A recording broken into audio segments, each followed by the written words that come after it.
So you're recruiting spies. So what does that even look like? If you can kind of give us a day in the office. Well, you've been doing it your entire life too. You say you're good at sales. It's the same thing.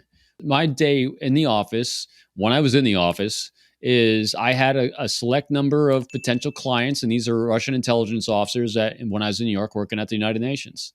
My job is to look at my potential clients and see which one of them had priorities, challenges, and pain points that I might have resources for. And some of those things are, they were disgruntled. They hated Putin. They wanted to get out. They wanted better lives for their children. Now, granted, are they saying that and broadcasting that? No.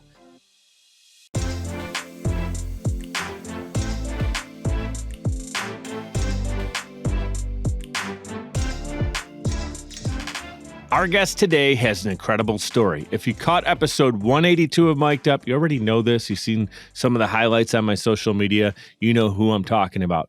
He went from recruiting spies in the FBI to recruiting allies in business. He's an executive coach, best-selling author, professional speaker, podcast host, Marine Corps officer, and a retired FBI special agent, aka the chief of the Counterintelligence Behavioral Analysis Program. Welcome back to the show, host of Forged by Trust, Robin Dreeke. Hey, thanks for having me back, Mike. It's a pleasure, as always, to sit around and have a great chat with you. Brother, I appreciate you coming back on. As I just mentioned, you were on just, as we record this, it was a handful of episodes ago back at, I want to make sure I get the number right, 182. So guys, if you haven't heard Robin's story yet, go back to 182. I encourage you to watch that or listen to that episode first and then rejoin us, because at what happened at the very end of that episode, we got like 45 minutes in, might have been an hour in, and we both had to obviously go on to our next call, next interview, whatever. And I was like, I felt like we just got to some of this really good stuff, talking business. Because Robin, you have this awesome story, special agent, and we talked a little bit about that in the first episode. But the things that you apply now to your business, to your coaching, the things you teach on your podcast, I felt like I wanted to hit some of those things home. So thank you for coming back to the show again today to do so. Oh, always a pleasure. Because besides, we're always a little bit better today than we were yesterday. So even just a couple episodes ago, you always feel like, oh, I could have done that better. Sure. Or you learned some things in the last Always. 5 weeks that you can now share today. So welcome back. Guys, check him out at peopleformula.com. Got that in the show notes for you. He's on Twitter, LinkedIn, Facebook, Instagram, all the social media. Check out the show notes so you can go there. Again, last time we covered some of the principles from your book, Sizing People Up, a Veteran FBI Agent's User Manual for Behavioral Prediction. I'd love you now to share some examples of how behavioral prediction can help people in business. The key of everything for human interaction is really making sure that you're going to keep a good, healthy, strong relationship. I think that is the bedrock for solving any problems, because we can't do anything alone. We are put on this planet as biological genetic organisms to cooperate together, because through cooperation we can innovate, and without innovation we're not going to solve the crazy things that we're faced with. And so the whole point behind being able to assess others is how healthy is the relationship from their point of view, because I might think something's really super healthy and good to go, but if it's someone else's point of view, maybe not. So understanding how someone else views you and views the relationship, views the things you're doing, the mission, the objectives, the how we're doing things, what we're doing, that is really key and critical to moving forward in anything we want to do. And it can quickly go off the rails, because if we start becoming incongruent, I use my little fingers here, incongruent in those ways, then the worst emotion starts building. And it starts building slowly, and then it might start crescendoing rapidly, and that is resentment. So if you start resenting what someone's doing, a way they're communicating with you, a method that they're doing something, or even just who they are, that is going to start unveiling rapidly and derailing the things you're trying to accomplish. Right. So on that same line of thought, when you're meeting someone for the first time, whether it's family, maybe it's, you go back to, when you're dating, you're married, correct? If I remember, 30 years, yeah. You're married 30 years and have a beautiful family and children. And so if you can go back 30 years and think of like when you were dating, obviously, there's different things that you're evaluating. Anybody, it doesn't have to be a special agent in the FBI, but you're evaluating people and all these different things. And and trying to put it all together in your head, collecting these thoughts of how the person made you feel and what you really liked about them and all this. We don't even realize we're doing it. Just I'm saying the everyday person just meeting someone for the first time. But now with your experience, talk about how there's like almost this computer going on while you're meeting someone, right? I mean, obviously, if it's Russian spies, it's a lot. What you're doing is on this high level of importance, for safety and all this other crazy stuff you're dealing with. But just talk about like how in business, this is the right person I either want to do business with, or as a salesperson, how you can make sure you're best positioning yourself. And I say that in an ethical way, by the way. Yeah, But you're absolutely. positioning yourself in a sales call or something. Can you kind of walk us through a little bit of that? Whether it's doing something virtually, I mean, most of the people I've met in the last 3 years because of COVID have been virtual. I mean, you and I have become friends and we've never met in person. Most of, if not all, the people I've worked for and worked with and collaborated with over the last couple of years has all been virtual, no in person. Now, granted, in person is much, much better for us biologically and genetically. We are evolved over hundreds of thousands of years for in person meetings and not remote. But Mm-hmm. we can do it remotely. And these are first things I'm looking for in any situation. And this goes to, like you insinuated at the beginning, was if you're dating someone or if you're going to do business with someone and even just collaborate with someone. And it goes to the 6 signs of predicting behavior that we kind of ended the last episode with and kind of picking Mm-hmm. up here from. That is the first one that I'm always looking for that I love more than anything is vesting. Vesting is such a beautiful thing you can do for someone because if you do this in any aspect of your life, it'll make it so much better and stronger. Investing is with someone, whether you or someone's doing it for you, reaches out, understands your challenges, priorities, and pain points because they took time to discover it, for one thing. And when someone is actually seeking to understand what's going on in our lives and then does something to help be a resource to overcome them. That is what vesting is. And the most critical people, the beautiful people in your life that you want to have and hold close are the ones that reach out proactively. You don't have an ask. Just all of a sudden, out of the Mm-hmm. blue, you get an email, you get a text, you get a Zoom setup meeting where someone says, "Hey, Robin, I was just thinking about you the other day. I know last time we chatted, which might have been months ago, you had mentioned you're doing X, Y, and Z. I just bumped into someone I think might be a good resource for you. Or I just came up with this widget. Or I just using this new program I think will be really helpful for you and your podcast." Anything like Mm-hmm. that, where someone actually is proactively reaching out and solving a challenge in your life, or at least offering a resource for it, and they do so without an ask, that's gold. And when you do Mm-hmm. that, and then you can combine a few of the other signs like language, where they're making the entire conversation about you because they're seeking your thoughts and opinions instead of sharing their own. They're talking in terms of your priorities, challenges, and pain points instead of theirs. They're non judgmentally curious about who you are, and then they empower you with choice about how to move forward.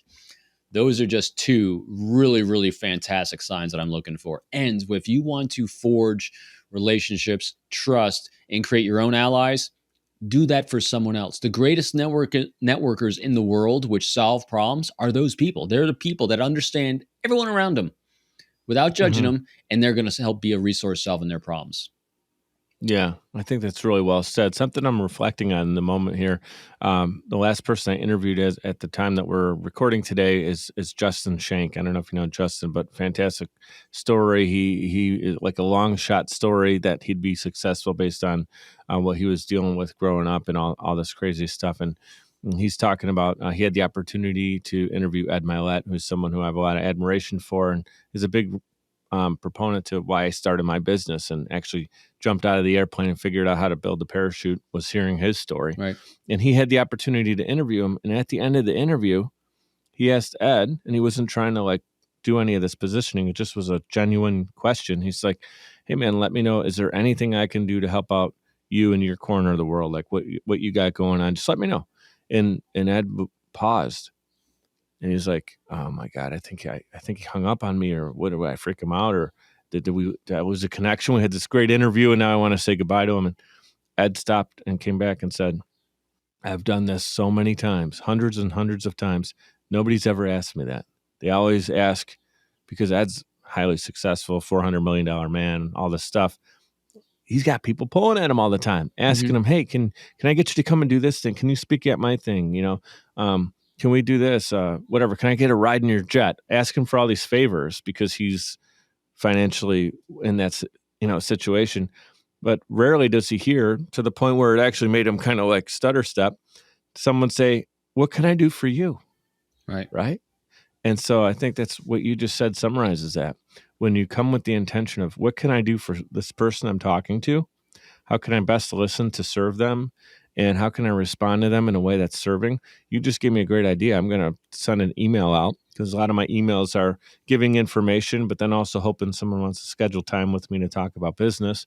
And it's like, I'm just going to send an email out and see who needs something that I can help them out, connect them with the right person. Yeah. Someone may need to connect with you one-on-one, Robin, and they hear this interview and they may reach out to me and say, "I'd love to learn from him or be coached by him or learn about his books," and, all kinds of cool stuff. So really, really awesome. Now, what you're talking about, is that something that we can learn in? I just talked about sizing people up as one of your books. You also have it's called "It's Not All About Me, the Top 10 Techniques for Building Quick Rapport with Anyone." Is that where you'd send them if they want more on this? Any one of them. So Any one of them? I wrote the books in sequence of where I was at when I wrote them. So my first one, the self-published one, "It's Not All About Me, the Top 10 Techniques for Quick Rapport with Anyone." I wrote that back in 2010. And I was teaching at the FBI Academy at the Counterintelligence Training Center. A friend of mine had asked me to go on a podcast last minute, said, "Hey, can you talk about how to build rapport in like 5 minutes?" Go. And I came up with those 10 things. And a friend of mine, Joe Navarro, world-renowned nonverbal expert, he was on me kept saying, "Publish, publish, publish, publish." And so I literally took that and made that a book, which is still selling crazy numbers. Out of the other two books are with big name publishers. One was with St. Martin's Press, and then Sizing People Up was with Penguin Random House. And still the best book that's sold is the first self-published one. The one that's self-published. Yeah. I looked at your, your Amazon. I think I mentioned it on the first interview. I mean, you have over 500, I want to say, plus So it's maybe not more all than about that review. the first one is over 1,000 reviews. Yeah, the self-published. Right, exactly. So why is that important? Well, a lot of people say like, "Oh, I got a best-selling book on Amazon," and a lot of times that's inflated because it just means that for the first day it released, a lot of their family and friends and stuff. And I'm not shooting anybody down. I think it's beautiful that people support you. But as long as you can get like a lot of activity in a little window, Amazon might tell you like that you got a top-selling book or whatever, but it might be for 24-hour window. And I got to figure out how do they do that too, because I see everyone's got these little stickers on their bus, Amazon top seller. And I'm like, dude, my first book has sold 120,000 copies. That's like a ridiculous number for a self-published book, and I don't have any sticker. How come Amazon doesn't give me a sticker? but here's the thing that you can't fake is like, well, I guess people could. My guess is Robin's not writing 1,000 reviews on his own book, right? And coming up with different names because you get that verified. Exactly, it's all verified by Amazon. So I'm not an expert in how Amazon works with their books and anything like that, but I'm just saying, to get 1,000 reviews, not everybody who buys your book reviews it. I mean, it's you just said it right there. It's what, like 1%, something like that, that actually is going to take the time to write a review. So to get 1,000, that your book sales are freaking through the roof, is my point. So I think it's incredible. So there's obviously a lot of value in what you say, and that's why I really wanted to get you on for the second interview, and continue to pick your brain and talk a little bit more about the business side of it. Like I said, the personal side of it, we can hit on a little bit more too. But I want people to go back to that first interview and catch some of that, how you got involved with the FBI and your trajectory into that. But right now, what I'd like to do is, there's a lot of people in entrepreneurship right now that they're their first company, or maybe they started and failed 5 times and they're in the middle of building their 6th company, and they can be at any stage of life, right? But one thing is, they need to get in front of people, whether it's virtually, doing a stage presentation, selling something, to the decision maker. And I'd like you to talk about, maybe if you could pick 5, like 5 key attributes for any sales team to incorporate into that presentation. What would you say is most important? I'm actually going to give a 5-step process instead of the 5 things to include, because to me, it's really simpler than 5, because if I got to remember 5 things, my small brain will not remember 5 things. I guarantee you this. So for It doesn't me, have to be 5, but just a couple key yeah, so here's what elements. I always think of in terms of whether I'm going to try to sell a product or service, whether I'm trying to create an ally for solving a problem, or even at a job interview. It's always thinking in terms of the other person. And when you're thinking about the person that's engaging me for whatever it is I'm trying to accomplish, the bottom line first I start with, how can I make it easy for them to say yes? In order for me to make it easy for them to say yes to either hiring me, yes to buying my product, yes to investing in my company, I have to make them feel safe with saying yes. And in order to do that, how do I make them feel safe from their point of view? In other words, then I have to think in terms of everyone understanding this. Everyone is always going to act in what they think is their best interest in terms of their safety, security, and prosperity for themselves and those they care about. If you focus 100% of your effort to try to figure out what they think it is from their perspective, this is called empathy, you see the world through their context. And all those things kind of swirl together in our head, thinking in terms of, all right, how can I make it easy for them to say yes by making them feel safe with a choice they're going to make by working with me? And I do this by these 5 steps that I use for the code of trust, which is focused on our behavior about what we can do. Number one that you always want to do is, because you're leading, because if you're trying to inspire someone to action, and the difference here is try to your best to let go of trying to convince someone to do something, because when you're trying to convince someone to do something, that's about you. You're not taking into account them. You're thinking about I need. That word I comes in there a lot. I need this. I need them to do that.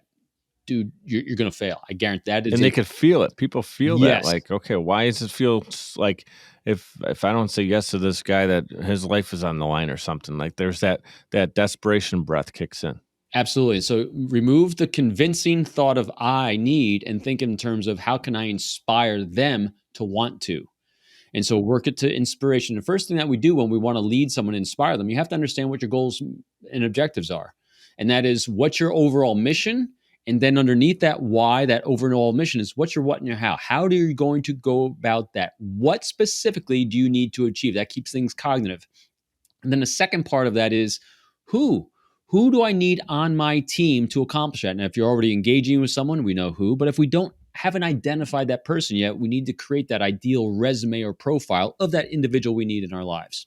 That's step one. Mhm. Step two, once we know who we need to have, who we need to inspire to be part of our team, inspire to buy our product and service, inspire to invest in us, or inspire to hire us, we now need to think in terms of their priorities. What's important to them? What's going on in their lives? What is the most important bottom line of their business, of what they're trying to accomplish? And what can I do through my resources I have to overcome their pain points for them? How can I relate what I Mhm. have to offer in terms of them? So I can only do that if I know what their priorities, challenges, and pain points are. Step three, context. What is their context of the world and universe around them from their point of view? And this is also where we're going to hopefully identify some areas of familiarity, some liking, some overlaps of interest. In other words, where they grew up, the types of situations they found themselves in, who their mentors, guides in life were, the language they use, the demographic they're from, the social status they have, the economic status they're in. All these things start forming that context of them. This is the empathy step, seeing the world through their optic. Now, the key in this one is you have to do so free of judgment. You have to do so with deep curiosity, because if you hear something or see something that is outside of your normal things you see in life, and you start judging it as wrong, as different from you in a negative way, you're going to have leakage. You're, whether you say it or Right. not, even if you just shut up, if you're judgmentally judging someone non-verbally, it's going to leak out. You're going to have incongruence in your language and body language. So as soon as you hear or see something that might be a little different, lean in and get curious. Wow, I never heard that before. Help me understand. Where did that come from? It's totally different than what I've experienced in my life. Help me understand that. Step four is using the keys of communication. So after we know what it is we're trying to accomplish, we're focusing on the individual we're trying to inspire. We're thinking in terms of their pain points and challenges in life. We have context so we can start using language around them. And that's what step four is, the language you're going to use. So in Mhm. communicating, we want to make sure that we're going to be seeking their thoughts and opinions, talking in terms of their priorities and challenges and pain points. In other words, when we're thinking in terms of selling a product, being an entrepreneur, inspiring someone to ally with us and partner with us, whatever it is, we got to understand what their challenges, priorities, and pain points are and speak it in terms of those. 4 is that step of being curious. And finally, 5 is empowering them with choices. Using the word if that's something you're comfortable with. If they say they're not comfortable, you say, ooh, what could I possibly do to make you comfortable? Again, a what question, not a why. Why aren't you comfortable? People get defensive with that. You ask, what? Right. What can I specifically do to do that? And then finally, step 5 of the whole process is put it all together. Create a great, beautiful human interaction where you're going to make someone feel safe with saying yes to what it is you're trying to do together. Wow. That might be right there the most collected, thoughtful, well-articulated section of an interview right there, where it feels like we're almost that. I was out of podcast land for a second and kind of more in like a master class or like a paid program or something right there, guys. Take that information. I know I'm going to go back and actually write that out and apply it to my own sales presentations, because I feel like sales is something that's one of my strong suits personally. I've been doing that a long time, since I was in my early 20s. I'm in my late 30s now. And so, I feel like I always love to learn, grow, develop, and apply new things into my presentations and my style. But what you're talking about is like the whole core shifting. And I know, obviously, this in sales, or you should know that what's most important is taking care of your customer and your client, what they're thinking and feeling. But you just laid it out into a 5-step version of that. That it's really like saying it and then understanding what goes on, the layers that build the foundation of the house. We're looking at the foundation right now. And guess what? A house that you build on a rocky foundation comes crumbling right down. And that's a perfect point, Mike, is that people that have been doing this a long time, or even if you've been doing it a short time, you're always doing something very well. But now when you have some labels and meanings, you can actually dissect what it is you're doing well. So you can accentuate that. And you can also reflect, because this is what's really critical when we're hitting a mastery level in life. And mastery is when you can start moving beyond what I call the carnival tricks of I need to do X, Y, and Z and focus on me and just get a transactional relationship. Because really business is moving beyond transactional to collaborative and problem-solving relationships. And this is what's going to move you and create a relationship. It's going to create a reputation, because in any business, whether you're a podcaster, whether you're selling a product and service and a widget, anything, it comes down to referrals. And referrals only happen when you have a reputation that people want to engage with, that they want to deal with. One of my good friends, Joshua Medcalf, I've been quoting him a lot lately. He wrote the book, Chop Wood, Carry Water. He's written a lot of books. And one of the things he said in one of his latest leadership books was something beautiful to think about every time you're going to engage someone. Think in terms of, who do you love seeing walk through the door? When you're at home, who do you love when someone comes home? When you're at work and you see an email come in or the phone ring and you got caller ID, who do you actually light up for when you see that name scroll across there?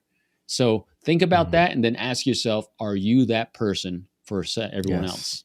And so making sure you're that person that shows up in that way. Yeah, that's one of my favorite mic drop moments right there. I always say mic drop moment. It's a highlight because it's so good and it's simple. But when you think about it again in that perspective, it's not something. The day comes so fast, right? We got so much stuff going on. We got our itinerary for the day. We got our teams to take care of, our clients to take care of, our families to take care of. And we're not thinking about some of that higher level stuff of just like, how are we showing up in the world, right? What do people actually think if they hear the podcast title or they see you pop up on LinkedIn? What's the first initial thought they have? Is it a happy one? Is it something that you did or said a couple of years ago that they still don't sit right because you didn't handle it, you didn't address it at the time? What is it? What is the way that, you use the phone example? Yeah. When you call someone, are they happy to get that call because they're excited to hear from you, or are they kind of like voicemailing you, right into the voicemail purgatory? Absolutely. So really awesome stuff. We're going to take a quick 2-minute timeout. We'll be right back with Robin Dreeke. Podcasting is a great way to engage with your audience and stay consistently relevant. The only problem is you don't have the time or desire to produce your own show. You simply want it done for you. And that's where Social Chameleon comes in. All you need to do is press record and upload the files. We'll handle the rest. From planning, production, post-production, distribution, and digital marketing, we have you covered. We realize that times are tough and funds are tight, and Social Chameleon believes in building supportive business relationships. By clicking on the link in this promo, we'll provide you 7 free podcasting tips to get started, as well as a free 30-minute online consultation. This is the perfect opportunity for entrepreneurs, keynote speakers, industry experts, influencers, and anybody who has a personal brand. With Social Chameleon, we help you build a brand that is out of this world. We're ready and waiting, so what are you waiting for? Click on the link to get started today. Hey guys, it's Mike. I'd like to give a proper shout out to Navigator Bookkeeping. Look, for a long time, I ran my business without really understanding the full financial picture. I used my gut and my bank account balance to make decisions, which led to some poor choices and constant stress over my business's finances. I knew something needed to change. At the beginning of 2021, I made a decision that helped pave a more clear path for my business. I started working with Navigator Bookkeeping. Since then, my bookkeeping has been handled for me. I now understand the full financial story of my business, making important financial decisions much easier now, and it helps me plan for where my business is going. I highly recommend giving Navigator Bookkeeping an opportunity to help your business. Check them out at navigatingyourbooks.com. Again, that's navigatingyourbooks.com. It's time to know the full financial story of your business. All right, we're back in action with Robin Dreeke. Remember, you can connect with him on social. I got those links in the show notes for you. His website's there as well. And as I mentioned at the top of the show, Robin, your podcast is crushing. I forget what percentage you are. You're in the top, 5%, 2%, something crazy like that. I mean, you're getting a ton of downloads. Your books are flying off the digital bookshelves. Can you share some of the greatest benefits that you personally have experienced since launching your show only last year? Yeah, and I actually just had one of those aha moments. So I think the best benefit of the show for me, one, it was the second most courageous thing I've ever done in my life. And here's why. And people don't know that. So here's the thing that I think resonates with everyone. Everyone has a fear of something. Everyone is insecure about something. And the first thing I did when I was growing up that took the greatest courage I had at that point was when I went out for freshman football in high school. I was blonde hair, blue eyed, named Robin, only child, beat up all the time and made fun of. It was horrendous. It was horrible. But I knew I wanted to go to the Naval Academy. One of the things I needed to do is I needed to be on a lot of sports. I needed to be like captains of football teams and stuff. So the cliques had already formed. I had never done organized sports before. So I hit high school and I went out for freshman football, confronted the bullies on the team that were bullying me, and they became my friends, and I set that path and trajectory. But it took a lot of inside courage to do that because I put myself out there, and what we all fear is that is being judged because you're about to be exposed maybe of sucking, and people can be really cruel and you fear it. And the second one that I mean, we've all done brave things in our lives in different points in time, but I still last year when I started the podcast, it took a lot of bravery on my part. And here's why. Yeah, I recruited spies for 22 years. I was an FBI interviewer, interrogator, espionage investigations. I should be good at this, but what if I'm not? What if the world discovers I suck at having a conversation? I suck at interviewing. And so I was putting myself out there to be judged by others, and that can be very scary. So, but the thing I learned was, I was okay. And every day you do it, like everything in life, we're all born the same. We are all born the same. Genetically and biologically, we're all pretty similar. And the reps we get in, those repetitions throughout our life is what's going to make the difference. You cannot get better at anything without reps. And so from day 1 to day 2 to now, every day is a better day. I'm a better interviewer today. The podcast is better today. The guests I have on, I'm able to keep escalating. And when you edit yourself, you hear how you can be better. And I just had on my biggest guest. His episode aired yesterday, or when this aired, when this airs a couple months ago. And that was Neil deGrasse Tyson. Wow. World-renowned astrophysicist. And he was on my show, and I asked him my typical questions I ask about origin stories. And I've never had a guest do what he did in such a humbling and profound and beautiful way. And that was, so he's one of the smartest people in the entire world. And so that, Right. and I'm going to listen to that interview because I love his stuff. His stuff yeah, it was really powerful. unlocks your mind. Yeah. I'll share one thing that I heard him say on Joe Rogan podcast, and like it still messes with my head. But go ahead, share your experience. No, and so I was asking about his origin story. What was the spark that started it? You know, what was going on in his life when he visited the Hayden Planetarium when he's 9 years old? And he did a beautiful way of correcting me. And he basically rephrased my question in a way that he liked it better, and then gave a beautiful, thorough answer. And he did that a couple times throughout the show, where he made my question a better question because he is so stinking smart.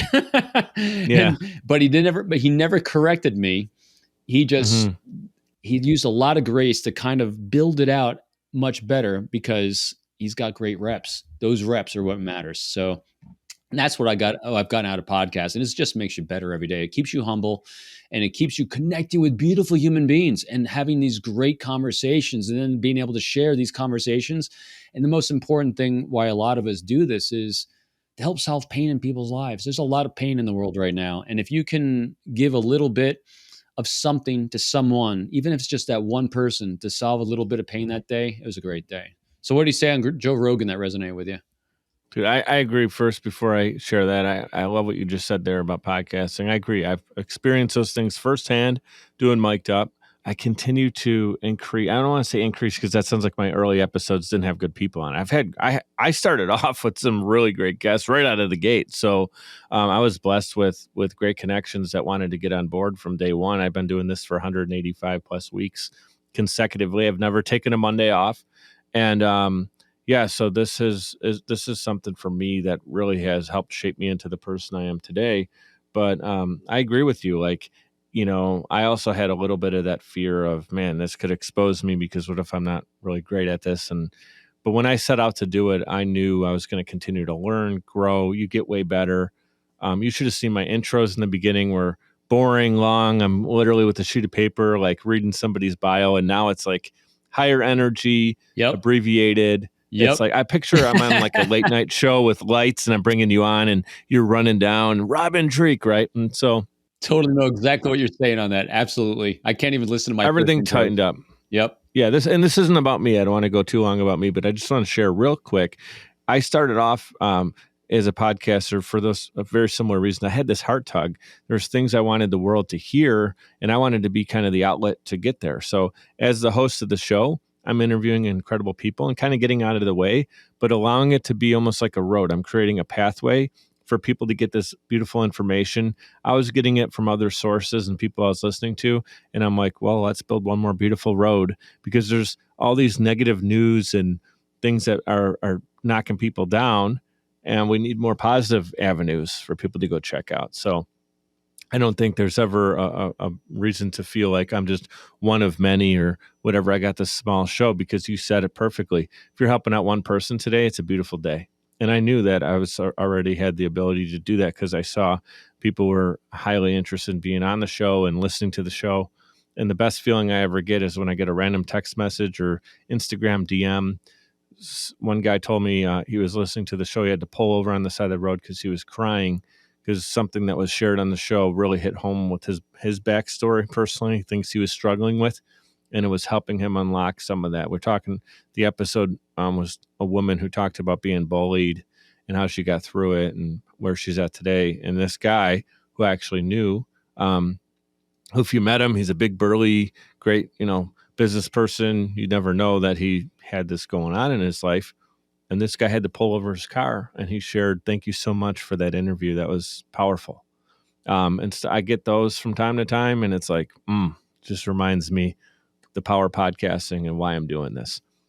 So Neil on Rogan's show, he was talking about the earth. And he said, if you totally zoom out and you're holding the earth in your hand as if it's a cue ball, billiard ball, it would be similar to the smoothness if you were holding it in your hand to what the cue ball would feel like. And now when I heard that, I'm like, this guy's freaking nuts. Like that there could be no way. We got the oceans, we got all the mountains. I mean, can you imagine Mount Everest would be like digging into your finger, and all the trees and all the stuff. But the fact is the surface of the earth is so large that the larger it gets, the more that stuff ends up.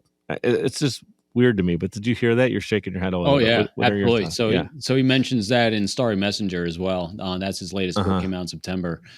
And what was really fascinating about him, which I loved, and I didn't expect when he agreed to come on the show, and so I read Starry Messenger. You know, you expect this astrophysicist to talk nothing about space or astro things, and no, his scientific mind, where he's looking at all these different angles. Our entire show was about communication, empathy, understanding all these different optics and why we are.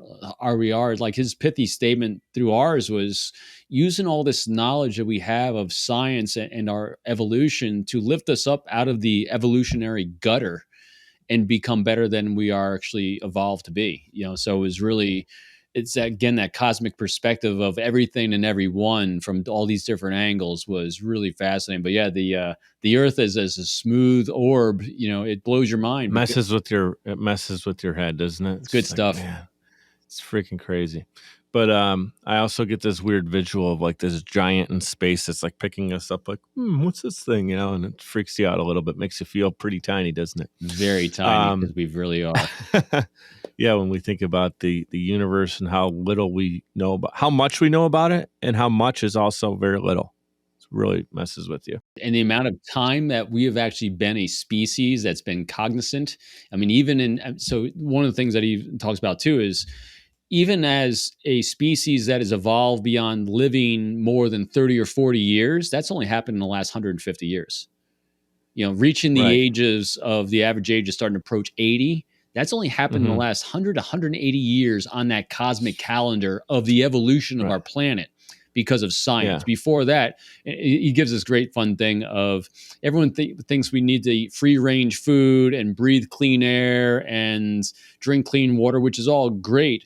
And if you neglect science, though, he says the caveman only lived to about 30, 35 years old before they all died from some disease.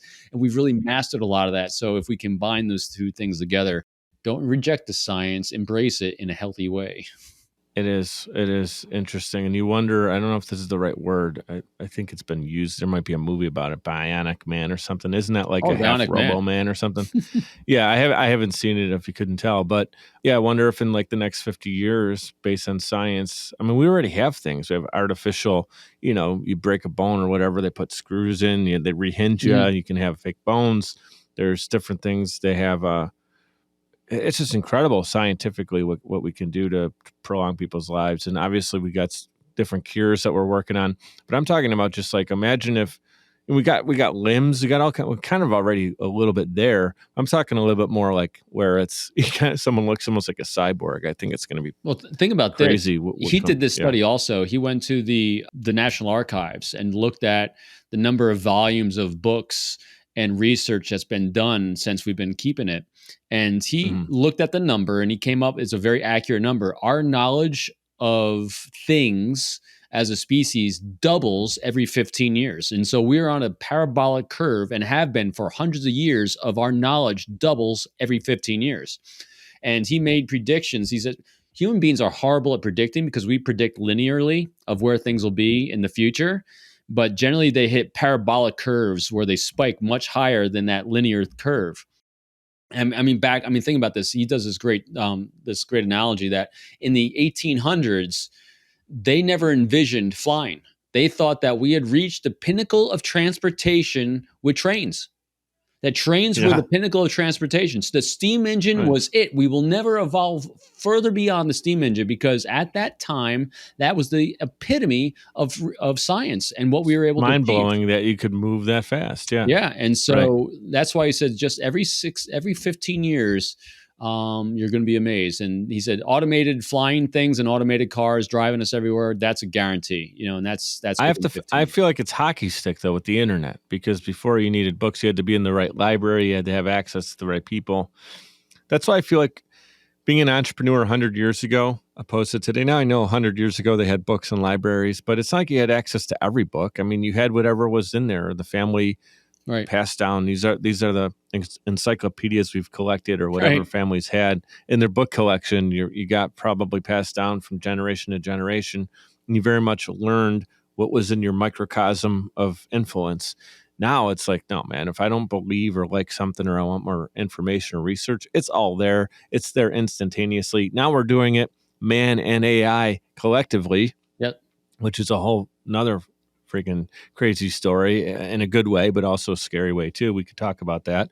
But I think this 15-year thing, I mean, that's got a hockey stick now because, 15 years from like 1960 to 75, 75 to 90. 90, to 05. But now we're talking like from 05 to today. I mean, that's not just a 15-year gap anymore or whatever. Like it's, It's huge. this is crazy, the development stuff. So really interesting. I know we only got you for a couple more minutes. So what I want to do is kind of bookend, since we're talking about books here and book collections, bookend our conversation from last time and today. We talked about your backstory, how you got into the FBI, recruiting spies, some of your cool stuff. I think you maybe shared one story, so I'd love you to have the opportunity to share another story or two from your time in the service. Is there anything that when you think back and you reflect on it, that like the hair on your arms stand up? Is there something you can share that's just a really cool, like, man, I got to be a part of that, whatever it might be? What comes to mind right now? Boy, there's so many just really there's both funny and profound and impactful. So Let's do one funny and one profound. I'll do a funny one. So there was this, you can't make this stuff up. When I was in New York, and my in my books, my Jedi Master in the book, his name is Jesse Thorne. In real life, his name is John. And as John's this is after 9/11. I was in New York during 9/11. I think we talked about it last time a little bit. I got the piece of World Trade Center glass right behind me. But after there, John's getting ready to retire, my Jedi Master. And literally he got a phone call at home from a spy.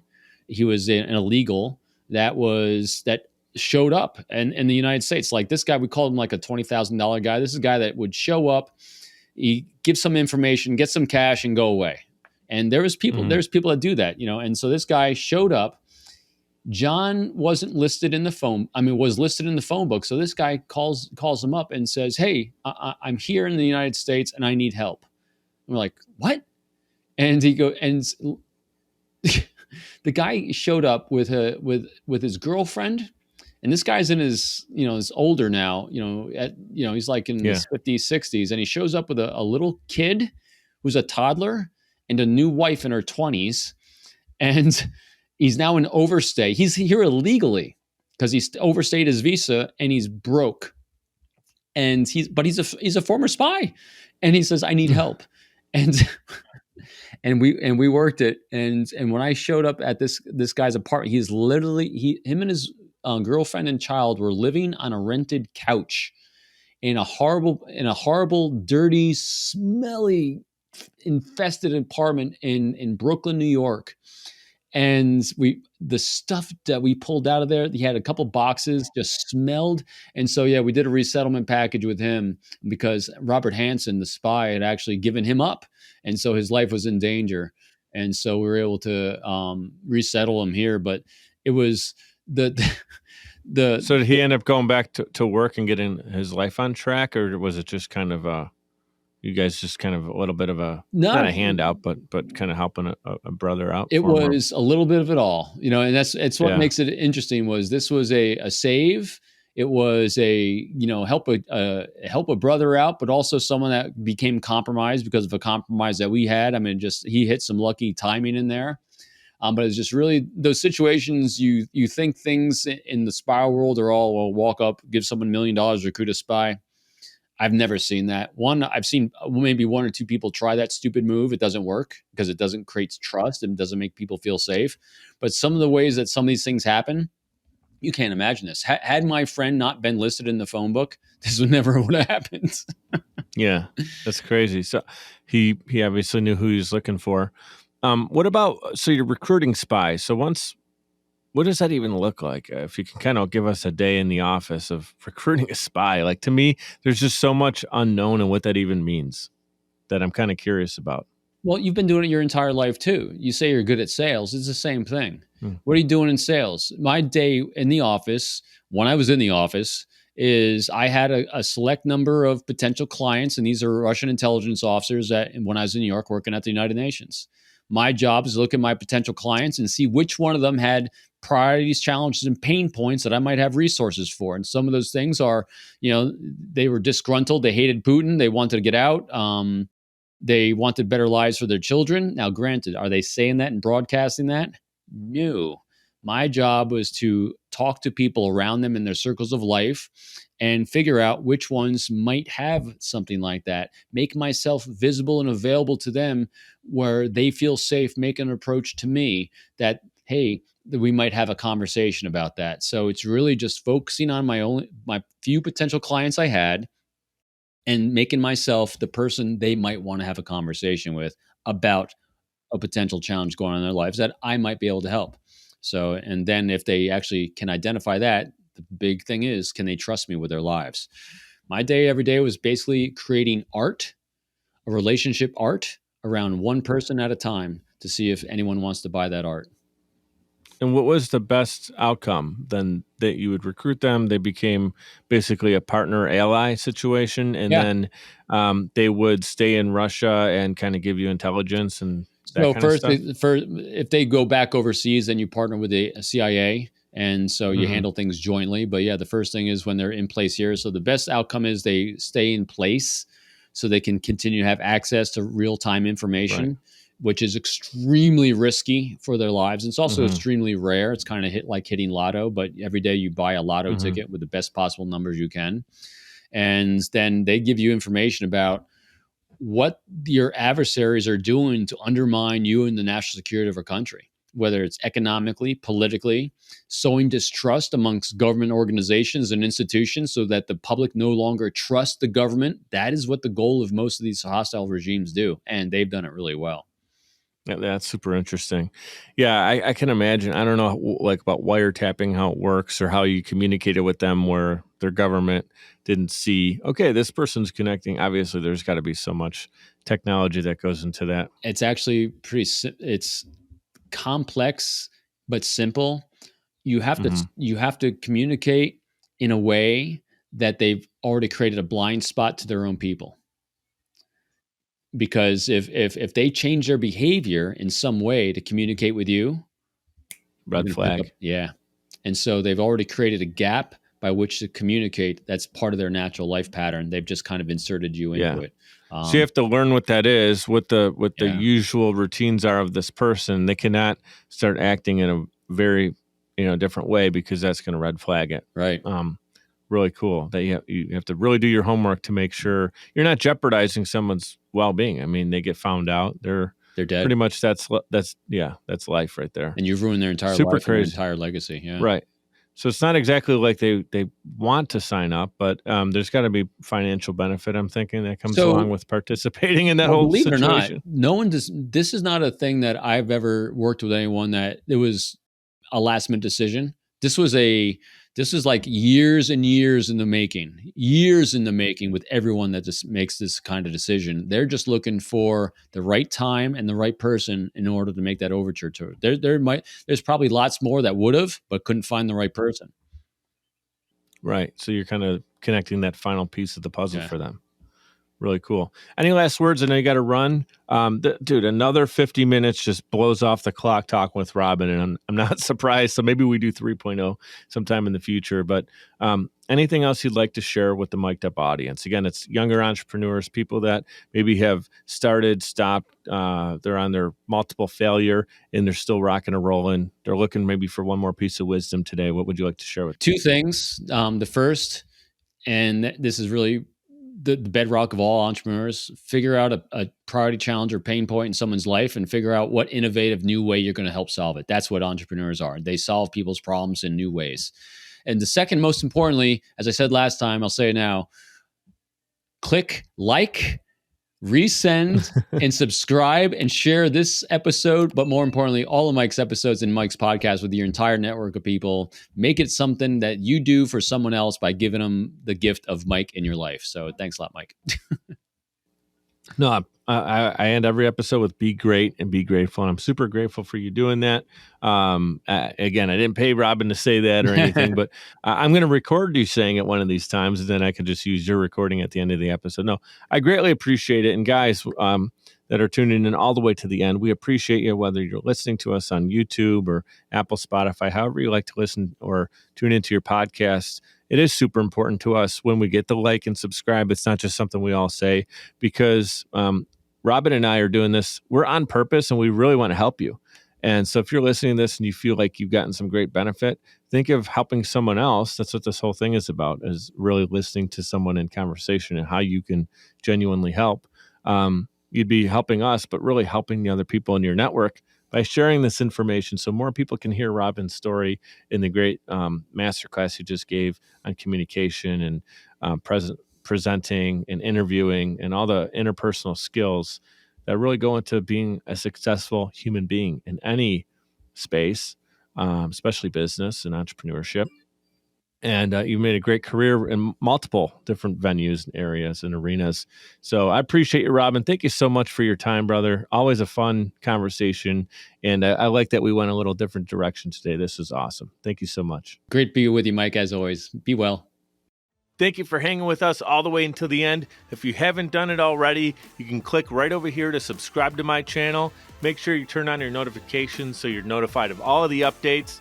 If you guys like shorter clips, I have mic drop moments right here. That's when my guest gives an amazing insight, and we capture that right here. Mic drop moments, and down here are the full-length episodes. All my previous episodes are right there.